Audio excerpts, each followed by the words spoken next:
ইরানে সরকার পতন আন্দোলনকে কেন্দ্র করে হঠাৎ মধ্যপ্রাচ্যে যেন নতুন করে যুদ্ধের দামামা বেজে উঠছে। রাজধানী তেহরান থেকে শুরু করে বড় শহরগুলোর সহিংস বিক্ষোভ দমাতে কঠোর অবস্থান নিয়েছে দেশটির সরকার। আন্দোলন চলাকালীন সামরিক বাহিনীর অভিযানে কয়েক শতাধিক মানুষের প্রাণ যাওয়ায় রাগে ক্ষোভে ফুঁসে উঠেছে যুক্তরাষ্ট্র।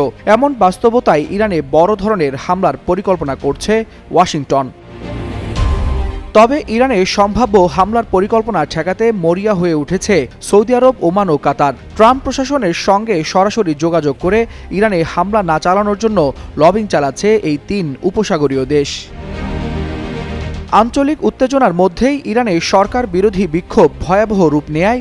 দেশজুড়ে ইন্টারনেট ও টেলিফোন পরিষেবা এখনও বন্ধ আছে। দমনপীড়নের অভিযোগে হাজার হাজার মানুষের প্রাণহানির অভিযোগ উঠেছে এরই মধ্যে। অথচ এই দমন অভিযানের বিষয়ে সৌদি আরব, ওমান ও কাতার নীরব ভূমিকায় আছে। কৌশলগতভাবে তারা ইরান ইস্যুতে সরাসরি অবস্থান নেওয়া এড়িয়ে চলছে। আন্তর্জাতিক ভূরাজনৈতিক বিশ্লেষকরা বলছেন, মধ্যপ্রাচ্যে ইরান কেন্দ্রিক সংঘাত যদি শুরু হয় তবে তা নির্দিষ্ট একটি দেশের মধ্যে সীমাবদ্ধ থাকবে না, বরং তা ছড়িয়ে পড়তে পারে পুরো আরব অঞ্চলে।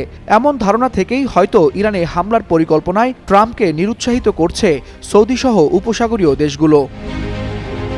সৌদি আরব স্পষ্ট করে জানিয়ে দিয়েছে, ইরানের বিরুদ্ধে কোনো সামরিক অভিযানে তারা যুক্ত হবে না।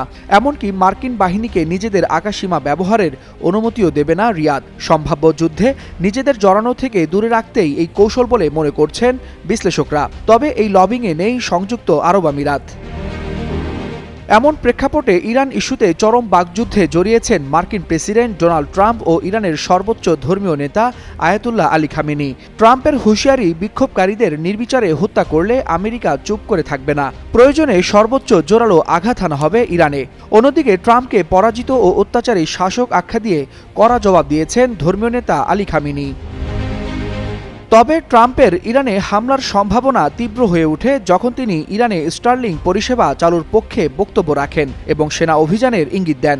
অন্যদিকে ইরানে হামলা হলে যুক্তরাষ্ট্র ও ইসরায়েলকে একযোগে জবাব দেওয়া হবে এবং মধ্যপ্রাচ্যে সকল মার্কিন সামরিক ঘাঁটি ও যুদ্ধজাহাজ ইরানের বৈধ লক্ষ্যবস্তুতে পরিণত হবে বলে কঠিন হুঁশিয়ারি দিয়েছে তেহরান।